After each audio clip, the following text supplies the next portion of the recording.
नमस्कार साथियों,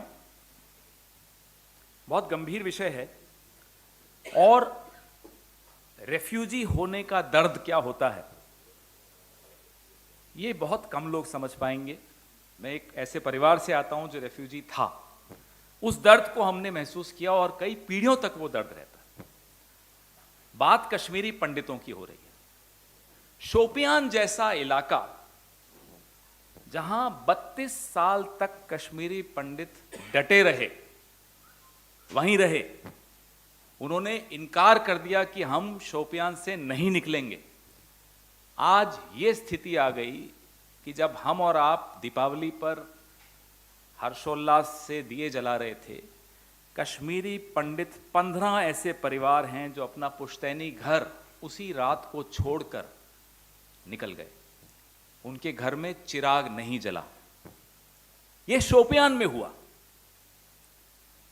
मैं बार बार इतिहास में नहीं जाऊंगा, लेकिन इतिहास का यह एक ऐसा तथ्य है जो व्हाट्सएप नर्सरी के छात्रों को भी मालूम होगा, मैं ये उम्मीद करता हूं। भैया एक मिनट प्लीज। कि 1989 में जब पहला पलायन हुआ कश्मीरी पंडितों का, तब सरकार भारतीय जनता पार्टी से समर्थन लेकर, विश्वनाथ प्रताप सिंह की सरकार थी, उसका सक्रिय समर्थन लाल कृष्ण आडवाणी जी उस वक्त भारतीय जनता पार्टी के सर्वे सर्वा थे, उन्होंने दिया हुआ था समर्थन। और क्या इस मुद्दे पर समर्थन वापस लिया? जी नहीं, इस मुद्दे पर समर्थन वापस नहीं लिया था।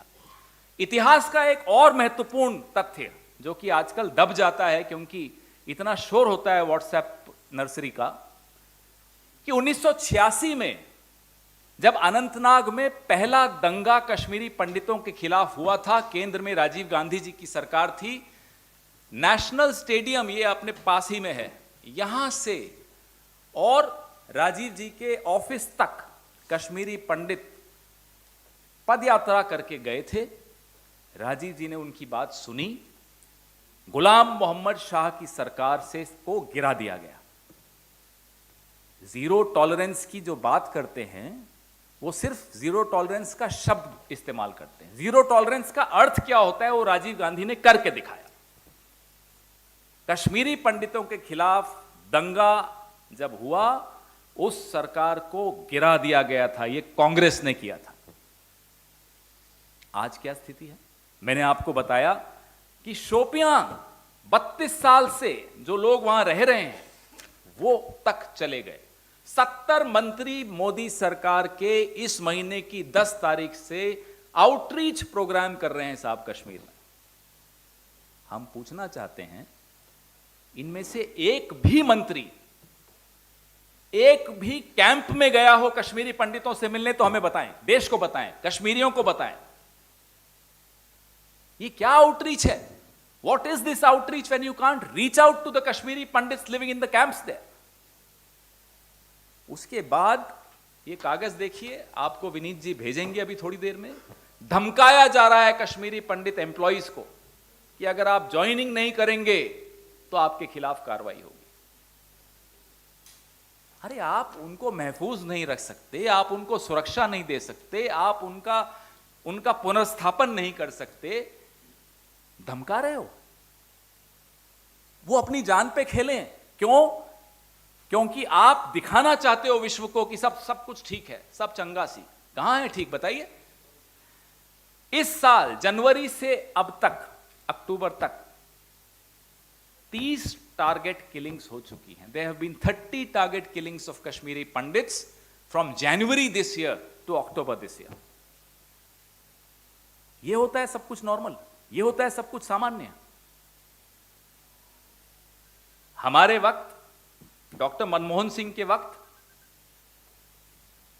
आपको तो मालूम है